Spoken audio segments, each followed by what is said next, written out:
आणि माझ्याबरोबर तर आलेले सगळ्यांच्या आता ओळखी तुमच्या झालेल्याच आहे आणि विद्यार्थी बालमित्र आणि बालमैत्रिणी इथं माझी ओळख बरीच भानगडी पूर्ण करून दिली तुम्ही. फार मोठा माणूस आहे असं तुम्हाला वाटत असेल इथं आल्यावर, नाही का?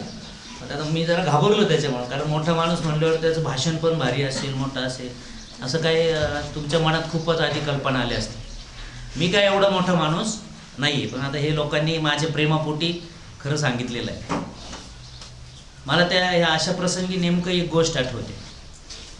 असंच एक प्राध्यापक नाडर मॅडम तशा एक मुख्याध्यापिका होते किंवा काळेवहिनींसारख्या, आणि त्यांनी एका कार्यक्रमाला एक मोठ्या समाजसेविकेला बोलावलं भाषण द्यायला.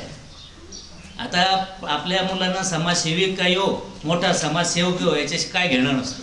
त्या दिवशी जर काही चिवडा वगैरे खाऊ असेल तर बरं, ते मिळालं तर आपलं कधी एकदा गेटमधून सुभ आल्या करायचं. ते भाषण ते ऐकायला कोणाला इंटरेस्ट असतं, नाही का? आजही तसंच चाललंय. ते दाबून भरलं इथं आतमध्ये ठेवलंय. आणि त्या कॉलेजचे त्या शाळेतले शिक्षक जरा धोरणी होते, हुशार होते. त्यांनी आपल्या सतरंजी वगैरे तुमच्या टाकल्या अशा टाकून ठेवलं, नाही तर वाडूवर पण बसावं लागतं. वाडू असली की मुलं खडे मारत बसतात एकमेकांना, म्हणून सतरंज टाकून. आणि सगळे शिक्षक आता जसे बसले तसे गप बसा बरं का, इकडे तिकडे बघू नका, मोठे साहेब आले, असं दम देऊन सगळ्यांना बसवलं. आपले चुळबुळ तुम्ही जसे करताय तसेच चुळबुळ करत सगळे बसले होते विद्यार्थी. मुख्याध्यापिका आल्या, त्यांनी सांगितलं ही समाजसेविका फार मोठी बाई आहे म्हणे, हिने समाजासाठी फार मोठं योगदान दिलेलं आहे, त्याच्यासारखी समाजसेवक नाही, फार उत्तुंग व्यक्तिमत्व वगैरे वगैरे असे सगळेच जण ते भाषण करून सांगत होते. नंतर ती समाजसेविका पण आली, तिचंही भाषण झालं. लोकांना मुलांना कळालं का नाही कळालं, पण हाय बा मोठी म्हणतात सगळे, म्हणजे असलीच पाहिजे मोठी असं म्हणून आपले प्रत्येक जण लाडू चिवड्याचं पुढं मिळालं, आपले गेटमधून सगळे शुभ आल्या करून कधी एकदा बाहेर पळतोय. तुम्हाला तसं झालंय खरं, म्हणजे आता कधी एकदा जातोय.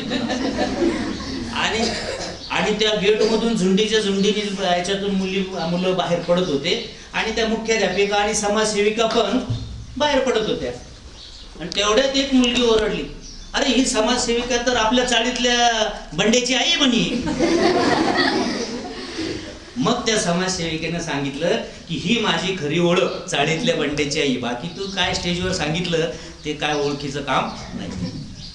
तसा मी तुमच्यासारखाच एक खेड्यात शिकलेला एक विद्यार्थी, बापूंबरोबर गेले 25-28 वर्ष इथेच हिंडलो मी राजूरमध्ये. बापू कुठे मोटरसायकलवर, मी मागे, ऊन वारा पाऊस आम्हाला कधी काय अडवलं नाही. कुठे जाय मवेशीला, वारंगोशीला, शेंडीला, रापूर, अकोला, कोतुळ, काय कुठं नाही गेलो आम्ही, आम्हालाच माहित नाही. विसरू पण शकत नाही.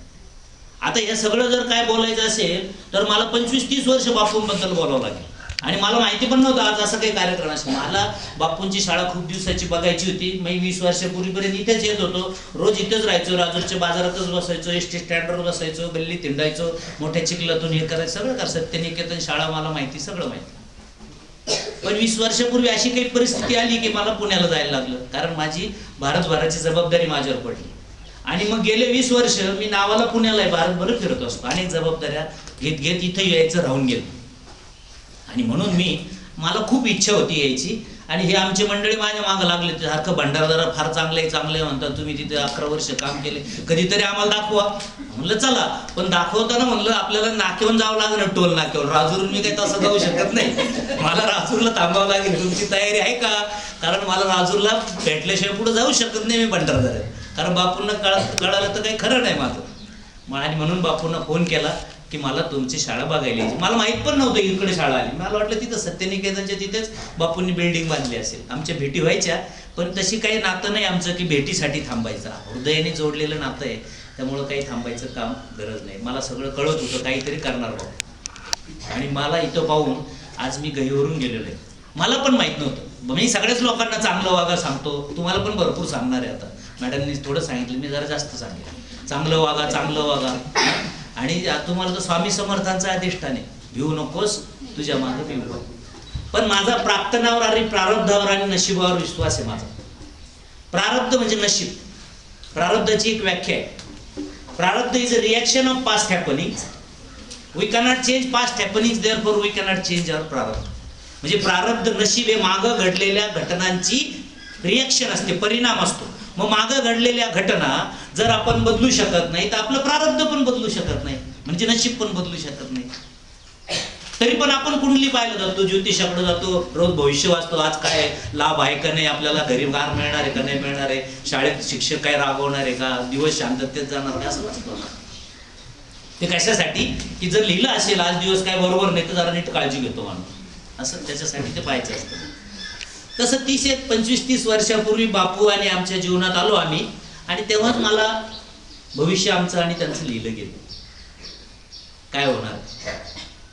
कारण बापूंचा संबंध आला विमा व्यवसायाशी, आणि ते विमा व्यवसायाचं वाक्य सगळ्यांना माहिती आहे की LICच्या टाकीवर लावलेलं आहे, पाहिलेलं आहे LICचं वाक्य, मध्ये दिवा 2 हात आणि खाली लिहिलेलं आहे योगक्षेमम वहाम्यहम.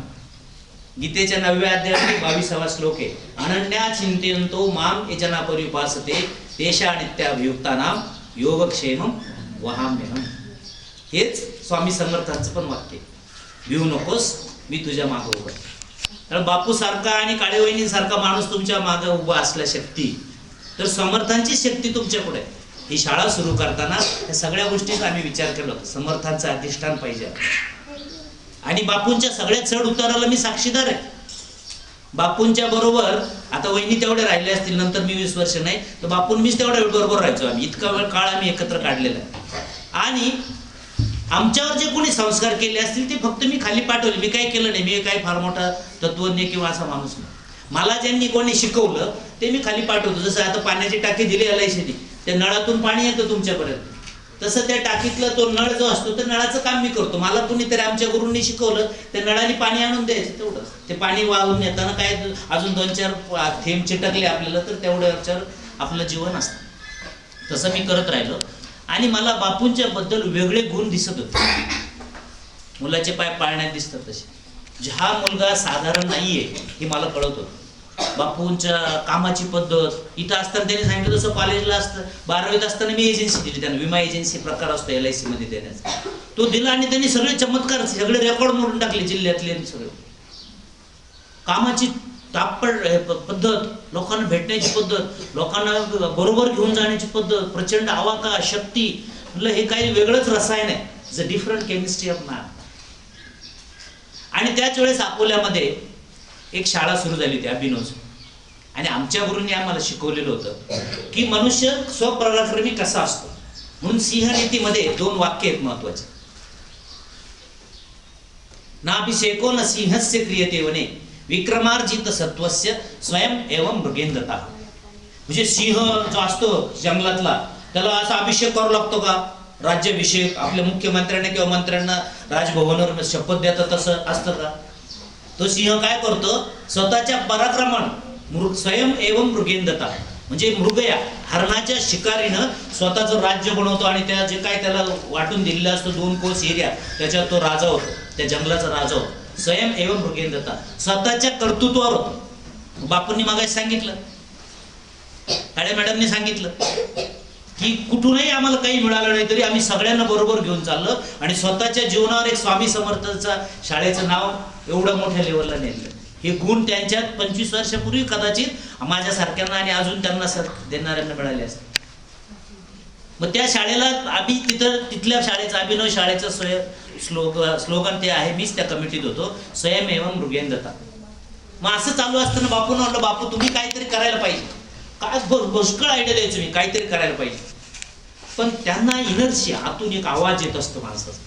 आणि माझी पण इच्छा होती, मी महिला शक्तीला फार मानतो, पण महिला शक्तीवर जाता जाता 2-3 काळजी काय घ्यायची आहे तुम्ही महिलांनी ते पण सांगणार आहे. ते तुम्हाला आवडणार नाही, इथल्या बाहेरल्या महिलांना पण आवडणार नाही, पण तरी सांगणार आहे, मी धाडस करणार आहे. तू कविता छान म्हणली, पण त्या कवितेचा सुरुवात मी सांगणार, ते पण मी जाता जाता सांगणार. नुसतं गोड गोड बोलणार नाही, डोळ्यात अंजन आणि कानात तर तेल टाकून जाणार. या तुमच्याकडून ही अपेक्षा आहे मुलीकडून. तर बापू म्हणले की आपल्याला ठीक आहे शाळा काढायचं ठरलं. मग मला सिंहनीतीतलं दुसरं उदाहरण आठवलं, बुद्धिमेने ही सिद्ध्यंती कार्याने मनोरथे नाही सुप्तस्य सिंहस्य प्रवेशित हे मुख्य मृगा. सिंह म्हणला मी राजा आहे, आणि तो असा गुफेत जाऊन तोंड आ करून बसला तर हरिण त्याच्या तोंडात जाणार आहे का आपोआप? मी राजा आहे, हरणाने यावं माझ्या तोंडात, चालेल का असं? नाही, त्याला काय करावं लागतं, सतत उद्योगी राहावं लागतं. हरण कुठं भेटेल, शिकार कुठं भेटेल. तसं उद्यमीने हे सिद्ध्यंती कार्याने मनोरथे. तर सतत उद्योगात राहणं ही शाळा मोठं करायचं पण त्यांनी घेतला आणि विषय असा निवडला की स्त्री शिक्षण. बरोबर आमच्या घोरपडे साहेबांनी सांगितलं की शहरामध्ये आम्हाला कर्वे ऐकून आहेत, ज्यांच्या नावावर कर्वे हिंदी शिक्षण संस्था चालते. महिलांच्या शिक्षण कार्यामध्ये प्रचंड काम केलं. डॉक्टरेट पदवी मिळाली, जगातल्या सगळ्या पदवी मिळाल्या. महर्षी नाव पदवी मिळाली त्यांना, महर्षी डॉक्टर केशवकर आगरकरांचं असेल. आणि सर्वात महत्वाचं, जिथे हजबंड वाईफ नवरा बायकोने दाम्पत्याने शाळा सुरू केली, तर अतिशय सुंदर उदाहरण दिलं महात्मा ज्योतिबा फुले आणि महात्मा सावित्रीबाई फुले. स्वतःच्या गळ्यातलं सोनं नाणं दागिनं विकून शाळा चालवली. त्यावेळेस पुण्यासारख्या ठिकाणी महिलांच्या शिक्षणामध्ये कुणी काही करू शकत नव्हतं. कारण महिलांचा दर्जा काय, तिने चूल मूल घरातच राहायचं, बाहेर पडायचं नाही, घरातच राहायचं, दुसरं काय करायचं नाही, लग्न करायचं आणि बसून राहायचं. आताच्या मुली ऐकतील का? तर फार मोठ्या नाही तुम्ही म्हणून सांगता येणार नाही. नवराच नको तो, असे लोकच नको म्हणतील, घरात नाही बसायचं म्हणजे घरातच बसून राहायचं म्हणजे काय. पण अशा काळामध्ये ज्यावेळेस स्त्री शिक्षणाची व्यवस्था नव्हती, त्यावेळेस स्त्री शिक्षण केलं. आणि म्हणून मगाशी वक्त्याने सांगितलं की म्हणून आपण इथं बसलेलो आहोत. तर मला आज मी अभिमानाने सांगतो की शांताराम बापू आणि वहिनी, तुम्ही आमच्या दृष्टीने, आम्ही काही पाहिले नाहीये ज्योतिबा फुलेंना आणि सावित्रीबाई पिक्चर मधून इतिहासातून माहिती, पण आज आमच्या दृष्टीने तुम्हीच ज्योतिबा फुले आहे.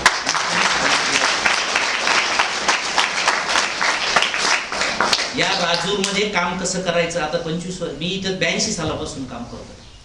इथे यायला एक बस 2-2, 3-3 तासांनी येते. इथं राजूरमध्ये भर पावसात किती पाऊस असतो तुम्हाला माहिती आहे. आणि त्याच्यात बापू आणि आम्ही काम करत होतो, छत्री घेऊन, रेनकोट घेऊन, चिखल रबडी तुडवत सगळ्या राजूरच्या परिसरात हिंडत होतो. इथं काम करायचं सोपं नाही आहे. आणि अशा ठिकाणी कुणाची मदत नसताना मुलींची शाळा चालवायची हे काम अजिबात सोपं नाही आहे. तुम्ही फक्त एक मुलीला शिकवून दाखवा 8 दिवस, तुम्ही तुमची एक मुलगी दत्तक घ्या शिकवण्यासाठी, मग कळेल की मुलींना शिकवणं काय अवघड काम असतं, विद्यार्थ्यांना शिकवणं. आणि म्हणून मला आज हृदय भरून आलेलं आहे माझं, माझ्याकडे शब्द नाही आहे आणि मी ते व्यक्त करणार नाही, कारण मी कृतीतूनच काय करायचं ते यापूर्वी केलेलं आहे, पुढं करत राहणार. वहिनींनी मगाशी सांगितलं की आमच्या मुलींना आम्ही तालुका पातळी, जिल्हा पातळी, राज्य पातळी आणि देश पातळीवर नेणार आहे. वहिनी, आजच्या पूर्ण दिवसातली सर्वात मोठी चूक मी तुमची काढतो. मला देश पातळीवर मुली जाऊन चालणार नाही, मला आंतरराष्ट्रीय पातळीवर गेलं पाहिजे. आणि त्याच्यासाठी देश पातळीवर तर जाणारच, आताच गेलं तुम्ही सांगितलं 2-4 प्रोजेक्ट घेऊन तुम्ही. तर आपल्याला जायचंय आंतरराष्ट्रीय पातळीवर. Convert your weakness into strength अशी एक गोष्ट आहे, सगळ्यांनी ऐकली असेल, इथं असलेल्या वक्त्यांनी पण, बसलेल्या सरांनी पण ऐकली असेल. शिवखेराच्या पुस्तकात ही गोष्ट आहे, convert your weakness into strength. म्हणजे तुमच्यात जो काही कमीपणा असतो तो भरून काढता येतो, त्यालाच तुम्ही शक्तीमध्ये परिवर्तन करता. सगळ्यांना देव सगळे माहिती आहे का? शंकर, महादेव, पार्वती, अजून देवी जगदंबा सगळ्यांना माहिती आहे का? पाहिलेत का कुठे? पाहिले नाही पण चित्रात तर पाहिलेले आहे ना. देवाला किती हात असतात? आणखीन एखाद्या देवाला, स्पेशल देवाला, गुरुदत्त वगैरे, त्यांना गणपतीला 10 हात असतात का एखाद्या देवाला? मी नाही पाहिलेले, तुम्ही पाहिले कोणी? पण देवीला किती हात असतात? असतात की 10 हात, अष्टभुजा, दशभुजा. याचा अर्थ काय आहे? स्त्री जास्त सक्षम आहे, 10 लोकांचं काम करू शकते, 10 हातांनी काम करू शकते, एवढी तिची ताकद आहे. आणि ती ताकद बापूंनी ओळखून, आणि ती तुमच्यात असतेच, पुरुषांपेक्षा स्त्रीमध्ये ताकद असते. फक्त इंग्रजीमध्ये एक वाक्य आहे, individually she is very efficient, when they comes together efficiency collapse. एकटी बाई खूप ताकदवान असते, पण 8-10 बायका एकत्र आल्या की काय खरं नाही, सगळी एफिशियन्सी कोलॅप्स. मग ही काय म्हणली, ते काय म्हणली, तो काय म्हणला आणि याला कळत नाही असं. पण त्यामध्ये तो विषय आपण नंतर बोलू कधीतरी. पण एकटी स्त्री अत्यंत अत्यंत अत्यंत ताकदवान असते. आता इथं नाडर मॅडम आल्या, त्यांच्या स्वभावाप्रमाणे त्यांना बसू दिलं. मी तर कदाचित त्या आज नसत्या तर त्यांचं उदाहरण तरी पण दिलं असतं, कुठं भाषण दिलेले आहेत. आणि त्या आज साक्षात तुमच्या पुढे. त्या राजूरपेक्षाही अतिशय दुर्गम खेळ, अतिशय दुर्गम. राजूर पण नाही, आपण पुढं गेलो तर कोथळा वगैरे एखादा असेल, म्हणजे असं 400, 500, 2000 अशा तामिळनाडूतल्या एका खेड्यातून आलेल्या. तामिळनाडू म्हणजे मद्रास स्टेट चुना, आत्ताचं तामिळनाडू, एकदम मदुराईच्या पुढे छोट्या खेड्यातून आले. आणि त्यांचं उदाहरण आहे तुमच्याकडे. मी तर अजून बाकीचे काही सांगते, त्यांनी बरंच सांगितलं, पण मी जास्त डिटेल सांगतो कारण आमच्याकडे ज्या LIC परिवारात येतात त्या टोटल हिस्ट्री आमच्याकडे लागते त्या फॅमिलीची. त्यांचं लग्न 10वीत झालं, if I am not wrong. Before marriage त्या 10वीत होत्या तेव्हा लग्न झालेलं आहे.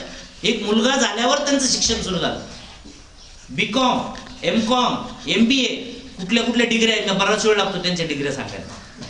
आणि काय काय काम करता, गाडी चालवता. मद्रास सारखं 2-3 हजार किलोमीटर येऊन पुण्यात येऊन नवऱ्याला सांभाळायचं, मुलाला सांभाळायचं, त्यात शिक्षण करायचं. She is very dynamic lady in her profession.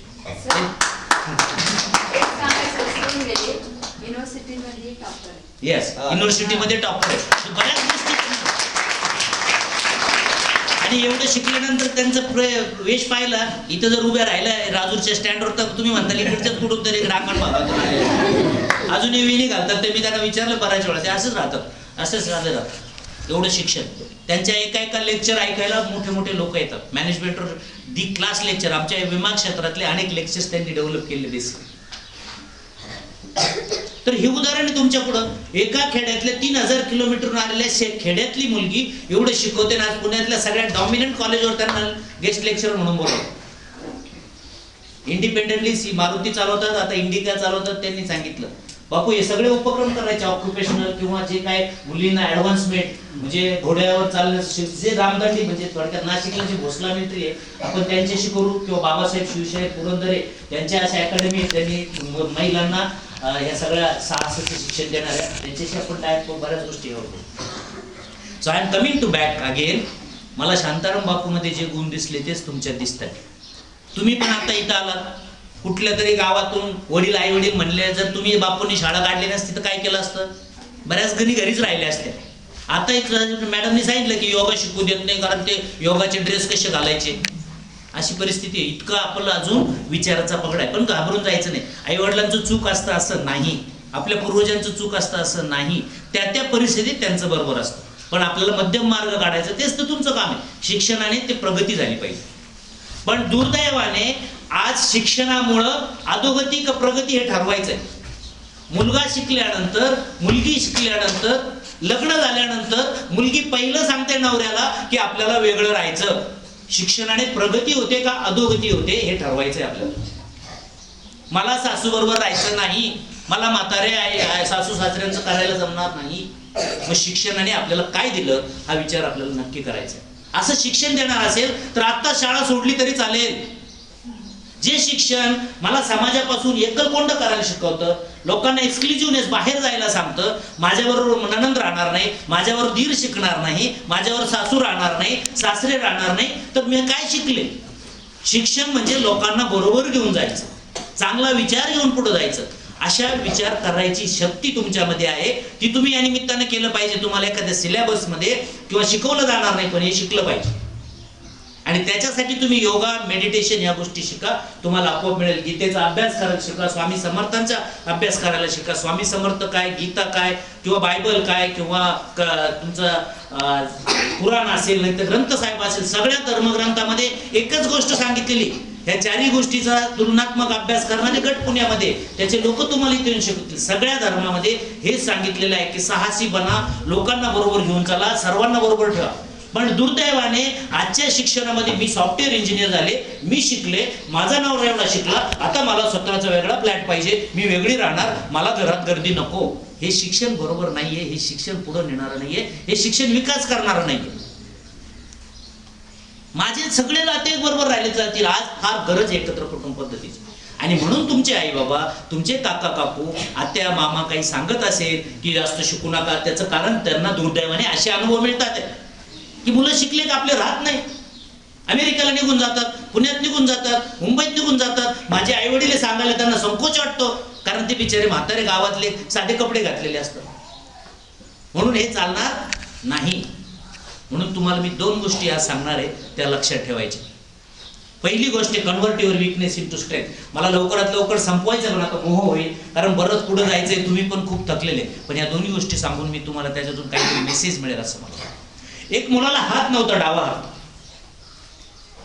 आणि त्याला धावा हात नसल्यामुळे व्हायचं काय, खेळायला मुलं यायचे. बऱ्याच लोकांनी गोष्ट ऐकली असेल, फार पॉप्युलर गोष्ट आहे, शिव खेरांच्या पुस्तकात मॅनेजमेंटची स्टोरी आहे. तो खेळायला आला की मुलं त्याला बाजूला बसवायचे, अपंग आहे तुला काय खेळताय. मग त्याला खूप त्रास व्हायचा, अरे मला खेळायला घेत नाही. आणि मग हळूहळू त्याच्यामध्ये जिद्द निर्माण झाली, जी बापूंसारख्या माणसाला 25 वर्षापूर्वी निर्माण झाली. अरे मी एक प्राथमिक शिक्षकाचा मुलगा, माझ्यामध्ये एवढी शक्ती आहे, मी समाजाला बरोबर घेऊन जातोय, माझ्यामध्ये खूप काही गोष्टी करायची ताकद आहे, आणि मला कोणी मदत करत नाही. आमदार खासदार लोक ज्याचे त्याचे हे करतात, तर मला कुठलं तरी असं एक क्षेत्र पाहिजे की ज्याच्यात मी मोठं काम करेल आणि माझ्या कर्तृत्वावर मी कुठं नाही. आणि म्हणून त्यांनी स्त्री शिक्षणाचं महत्व ओळखलं. आजही त्यांचा सगळा इतिहास त्यांनीच सांगितलाय. तुम्हाला माहिती की किती ॲडव्हर्स कंडिशन मधून ही शाळा उभी राहिली. राजूर सारख्या ठिकाणी जे छोटं तालुका नसलेलं पण गाव, इट्स नॉट अ जोक. तर त्या ठिकाणी त्या मुलाला असा त्रास होत होता की मला घेत नाही म्हणजे काय, मला काहीतरी वेगळं करून दाखवायचं. आणि असं करत करता माणूस साधनेमध्ये जातो. आधी निगेटिव्ह विचार येतात, पण मग शांततेत जाऊन चांगले पॉझिटिव्ह विचार येतात. मग त्यांनी विचार करून ठरवलं, मला जर असं बाजूलाच बसवतात ना, तर मला पण आंतरराष्ट्रीय पातळीवर जायचं. साध्या याच्यात नाही खेळणार मी गावामध्ये, मला काय गावाच्या याच्यात इंटरेस्टच नाही. मला जायचं ते डायरेक्ट इंटरनॅशनल, आंतरराष्ट्रीय पातळीवर जायचं. मग अशी सगळ्या किरण बेदी हे नावं सांगितली, सविता विल्यम, आजी सुनीता विल्यम, आंतरराष्ट्रीय अंतराळवीर. तर असं काहीतरी काम करायचं त्याच्या डोक्यात आलं. आणि तो वडिलांना जाऊन बोलला की मला, त्यांनी ठरवलं काय करायचं ते. त्यांनी ठरवलं की जुडो या खेळामध्ये मला आंतरराष्ट्रीय चॅम्पियनशिप मिळवायची. आणि जुडो खेळ सुद्धा त्यांनी का निवडला, जुडो खेळ हा दुसऱ्याला मारण्यासाठी नाही. आपल्या सगळ्यांना माहिती आहे की जुडोमध्ये ब्लॅक बेल्ट इथपर्यंतच माहिती आहे आपल्याला, ब्लॅक बेल्टच्या पुढं 6 बेल्ट असतात. पण ते बेल्ट घेतल्यावर कॉम्पिटिशन मध्ये भाग घ्यायचा नसतो, कारण ते गुरुस्थानी जातात. पण जुडो हा खेळ डिफेन्स गेम आहे. म्हणजे माझ्यावर कोणी जर अत्याचार करायला लागलं तर मी फक्त परतावून लावायचा, तो त्याला काहीच करायचं नाही.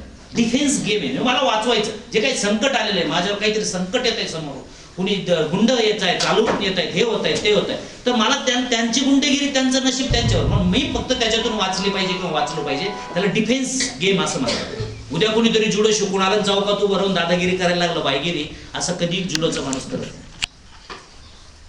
तर त्यांनी ठरवलं आणि लागलं वडिलांच्या मागे. पप्पा संध्याकाळी आला की बाप्पा, बाबा, डॅड, मला काय करायचं, मला जुडो मध्ये शिकायचंय ना, आंतरराष्ट्रीय चॅम्पियन व्हायचं. वडिलांना क्यू आली त्याची, दया पण वाटली, आपल्या मुलाला हात नाही आणि त्याची कशी मागणी मी पूर्ण करू शकत नाही. म्हणून ते खूप खिन्न व्हायचे. रोज आलं की याचं सुरू, पप्पा मला ते जुडो शिकायचं, त्यात आंतरराष्ट्रीय चॅम्पियन. काय भूतलं याच्या डोक्यात घुसलं काय कळेल ना. मग आपले पप्पा ऑफिसमध्ये जायचे तर डोकं धरून शांत बसायचे. काय कर, ऑफिस मधले लोक म्हणले काय काय तर प्रॉब्लेम दिसतो तुला. अरे हा म्हणजे माझा मुलगा एवढासा तो लागलाय पाठीमागून, म्हणतो जुडो खेळायचं, आंतरराष्ट्रीय चॅम्पियन व्हायचं, करू काय मी, काही कळत नाही. त्याला मला क्यू येते, मला त्याच्याकडे पाहिलं रडायला येतं का, एक हात नाही, त्याला पोलिओ झालेला लहानपणापासून, आणि काय त्याची मागणी, आणि मी ती पालक म्हणून पूर्ण पण करू शकत नाही. असं करून शेवटी ऑफिस मधल्या लोकांनी सांगितलं की आपल्या गावामध्ये, गावाच्या बाहेर जो आश्रम आहे, तिथे एक महागुरु आहे आणि जुडोचे ते खूप मोठे गुरु आहेत. त्यांना जाऊन तू विचार, ते सांगतील काय करायचं ते, तू कशाला त्रास करू. त्याला बरं वाटलं, आपण जाऊन गुरुंना सांगू, गुरु म्हणतील त्याला शिकताच येणार नाही, एक हात नसले म्हणून विषय, गुरु परस्पर सांगू का. तर गुरुंकडे गेलं ते आणि त्यांनी सांगितलं याची सगळी इतिहास. तर गुरु, महागुरु म्हणजे ते गुरुला फार पुढचं दिसतं, फार भविष्यातलं दिसतं. त्यांनी सांगितलं घेऊन या मुलाला. ते पालकांना पश्चाताप झाला, म्हणले आपण यांना नाही म्हणून सांगायला, मुलाला घेऊन यायला सांगताय. मग मुलाला ते घेऊन आले. मुलाच्या डोळ्यात ती चमक होती, मुलाची जी काही ताकद होती ती महागुरूंनी ओळखली. आणि त्याला सांगितलं काय रे, कशासाठी तुम्हाला. तो म्हणे मला जुडो शिकायचं आहे, जुडोमध्ये आंतरराष्ट्रीय चॅम्पियन व्हायचं. Convert your weakness into strength. माझ्यामध्ये जे नाही आहे ते मिळवण्याची शक्ती माणसाला हवी सुरू होती. तुम्हाला पण शिक्षण मिळालं नाही, मला गाडी चालवायला मिळालं नाही, मला गावात राहावं लागतं, मला पुण्यासारख्या शहरात जायला मिळत नाही, हे तुमची विकनेस आहे, तुम्हाला न मिळणाऱ्या गोष्टी. पण ह्या सगळ्या कन्व्हर्ट कशा होऊ लागणार आहेत आता शिक्षणातून, हे तुम्ही शिकायचं आहे. मला पण वाटतं पुण्या मुंबईला शिकावं, चांगलं शिकावं, हे करावं, मला स्वतःला गाडी चालवता आली पाहिजे, माझी स्वतःची गाडी, स्वतःचा बंगला, स्वतःचं घर, हे सगळं पाहिजे वाटतंय आपल्याला. पण ते सध्या मिळू शकत नाही आर्थिक परिस्थितीमुळे, पालकांच्या असेल, आपल्या असेल, इथली पार्श्वभूमी असेल. पण हे सगळं मला बदलायची ताकद येणाऱ्याच्यावर ही गोष्ट आहे. गुरुंनी ओळखलं त्याच्यात आणि म्हणे तुला होता येईल आंतरराष्ट्रीय चॅम्पियन, पण माझी एक अट आहे, तुला आश्रमात येऊन राहायला लागेल शिकण्यासाठी. तो म्हणे चालेल, इथं पण तुम्हाला अट घातलेली, चांगलं शिकायचं असेल तर सकाळपासून यायचं, संध्याकाळपर्यंत सगळ्या गोष्टी करायच्या. आणि पुढची अट आहे की मला का म्हणून विचारायचं नाही, हे असं का हे विचारायचं नाही. या 2 अटी तुला मान्य आहे का, तर तू माझ्याकडे, तुला आंतरराष्ट्रीय चॅम्पियन करायचं जबाबदारी माझी. आणि त्याप्रमाणे तो लगेच हो म्हणला. हो म्हणजे हो नाही, घरी जा, 1 महिना विचार कर आणि परत. मला नाही म्हणे, अजिबात 1 महिना थांबायचं नाही, लगेच सुरू करायचं. गुरुजींनी सांगितलं, मी तुला सांगितलं 1 महिना जायचं घरी, विचार करायचा, मग यायचं.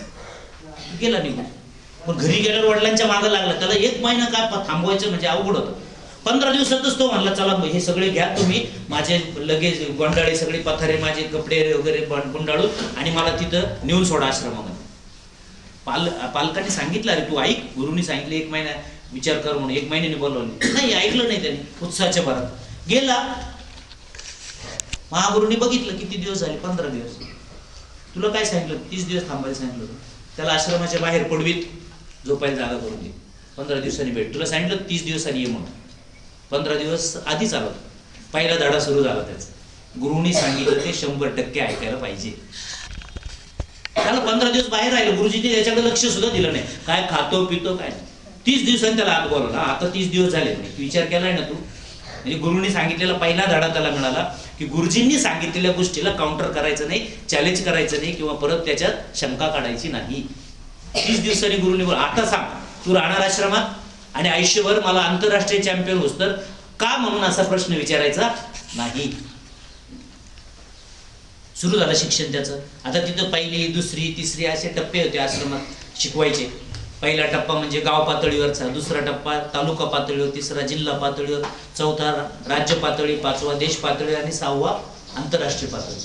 सुरू झाले वर्ग.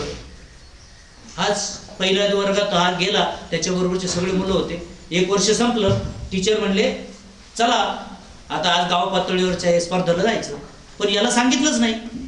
त्याच्या लगेच प्रश्न आला डोळ्यापुढं, गुरुजी मला का नेत नाही. पण त्याला ते आठवण येतो, गुरुजींना का म्हणून विचारायचं. Convert your weakness into strength. गुरुजींचं शिक्षण सुरू झालं. गुरुजींनी त्याला धडे दिले, असं व्यायाम करायचे, असे डाव करायचे, त्याचं तेव्हा सराव करत राहा. आणायचे, हे करायचं, आश्रमाची व्यवस्था ठेवायची, सर्व स्वच्छता ठेवायची, जे जे काय गुरुचे नियम होते ते सुरू झाले. सगळ्यांनाच ते होते. 1 वर्ष झाल्यावर याला का नाही नेलं, याच्या डोक्यात तडपडत सुरू झाले. पण विचारायचं नाही. पुढचे मुलं जाऊन आले, 2ऱ्या वर्षी 2ऱ्या वर्गात गेले, हा पहिल्याच वर्गात. आता याला वाटलं आपल्याला काय 2ऱ्या वर्गात टाकलं. अजून 2ऱ्या वर्गातलं पण 2ऱ्या वर्षी तालुका पातळीवर आणि गाव पातळीवरची असे बाहेर गेले. हा इथेच. पण आता जरा तरबेज झाला होता. तुम्ही नाही का पहिल्या दिवशी जरा घाबरता, पण नंतर मात्र मॅडमला सरांना सुद्धा काय सर नाही आणलं म्हणून काय झालं असं म्हणता की नाही कधी कधी. पहिला जरा घाबरून राहतो. तसं तो जरा आता जरा तयार झाला होता. त्यामुळे तो झटकन बोलून गेला गुरुजींना. मग का मला का नाही नेत. गुरुजींनी लगेच त्याच्या कपड्याकडे बघितलं, उचला कपडे, काय ठरलं होतं आपलं का म्हणून विचारलं की आश्रमातून काढून टाकणार. मग मात्र तो ढसढसा रडायला लागला. त्याला खूप त्रास झाला. आणि पण गुरुजी ऐकायला तयार नाही, निघ म्हणले. बाहेर त्याला काढून दिलं. पण तो आश्रमाच्या दारावरच बसून राहिला की फार मोठी चूक झाली, आपण गुरुजींना चॅलेंज केलं. आपण विचारायचंच नव्हतं ना. गुरुजींनी सांगितलं होतं आंतरराष्ट्रीय चॅम्पियनशिप मिळेपर्यंत मध्ये विचारायचं नाही का म्हणून. शेवटी बाहेर बसला, उन्हातानात तसंच राहिला. मग शेवटी गुरुजींनी परत तो रडत रडत आला आणि म्हणा मला एकदा माफ करा, परत करू नका त्रास, परत मी काही करणार नाही. आणि असं म्हणून त्याचं शिक्षण सुरू झालं. 3ऱ्या वर्षाची बॅच गेली जिल्हा पातळीवर, 4थ्या वर्षाची गेली देश पातळीवर. आता हा विसरूनच गेला. पण गुरुजींच्या लक्षात की हा खूप कष्ट करतो, खूप व्यवस्थित